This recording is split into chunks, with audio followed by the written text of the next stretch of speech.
What's up, Discoverers? Today we're traveling from Marrakech to Fez. It's a 5-hour train ride through Morocco's scenic landscape. But what started as a smooth and stress-free travel day quickly turned into a bit of a surprise when we arrived at our riad. You know, we feel when traveling it's all about the experiences. The good, the bad, even the awkward. That said, have a look at our arrival in Fez. If you recall from our last vlog, we originally planned to rent a car to get from Marrakech to Fez. After seeing the chaos in the streets, we decided last minute to take the train instead. And we're glad we did.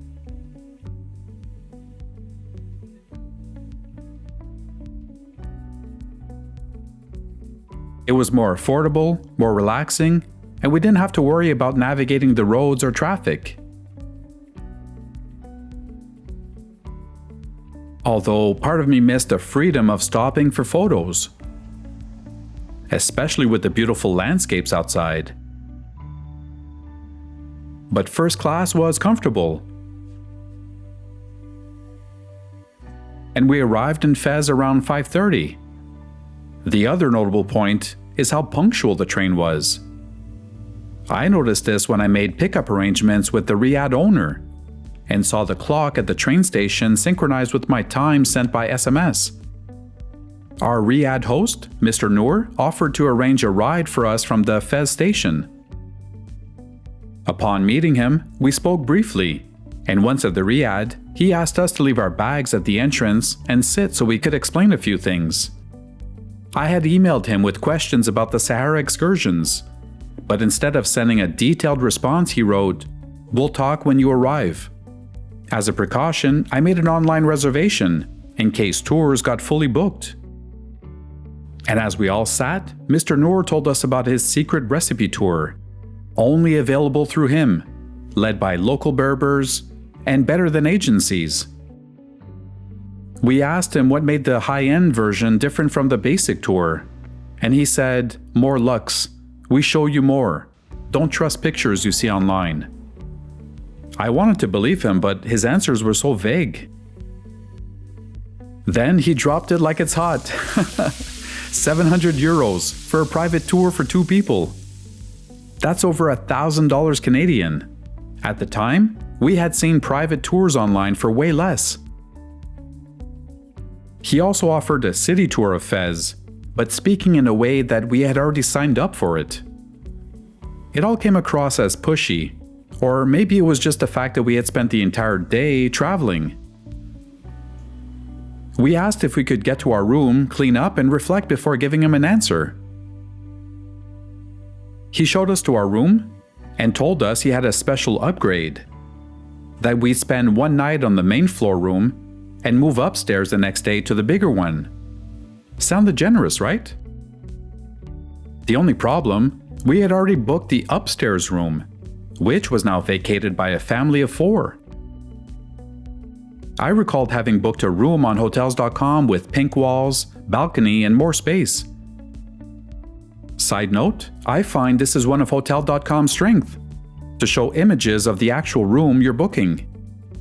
Now remembering the photos I saw online, I mentioned it to Mr. Noor, and he got defensive. Then he made a phone call in front of us and blamed someone else for their mistake. It was an awkward moment for sure. And in the end, instead of a free upgrade, we were being downgraded for one night. Desperately wanting to take a shower after a 5-hour train ride, we had now spent over 45 minutes trying to figure everything out. And once we did get to our room, we noticed a faulty shower drain that left a pool of water. Oh boy. We weren't mad, but this sequence didn't make us feel very welcome. Despite the accumulation of water in the shower, we both managed to clean up and headed to the Riad restaurant that Mr. Noor recommended. Given the unfolding events, our trust level had sank. And once at the restaurant, we decided to tell Mr. Noor that we would find our own way in Fez and the Sahara.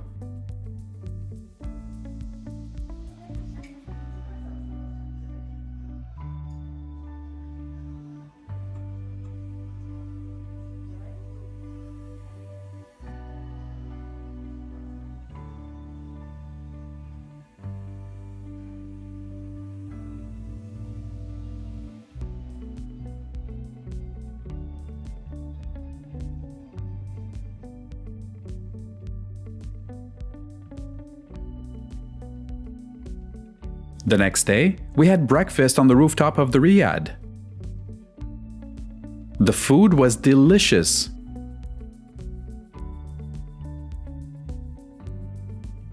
And the views of Fez, amazing.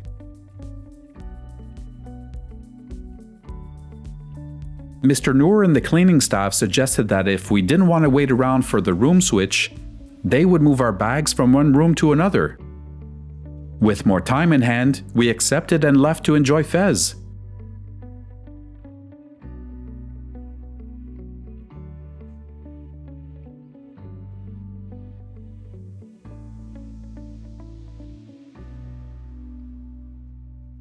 But when we got back later in the day, we found our bags halfway moved.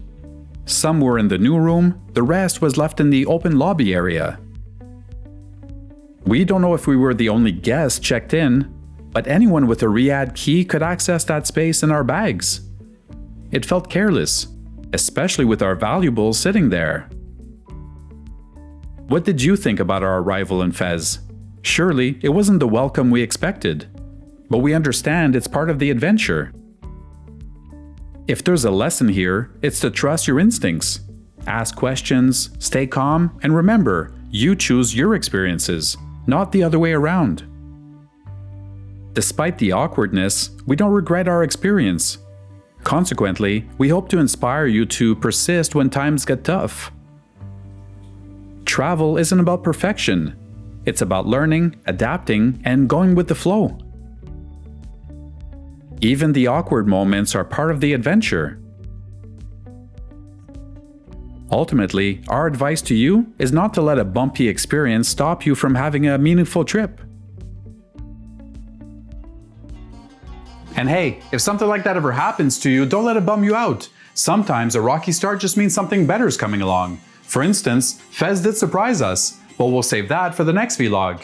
Hey, let us know in the comment section if ever you've had a strange or awkward hotel check-in, and what would you have done in our shoes? Alright everyone, do stay tuned because next week we'll unveil our impression of Fez. Don't worry, it went much smoother than our hotel check-in. Arak Ariban!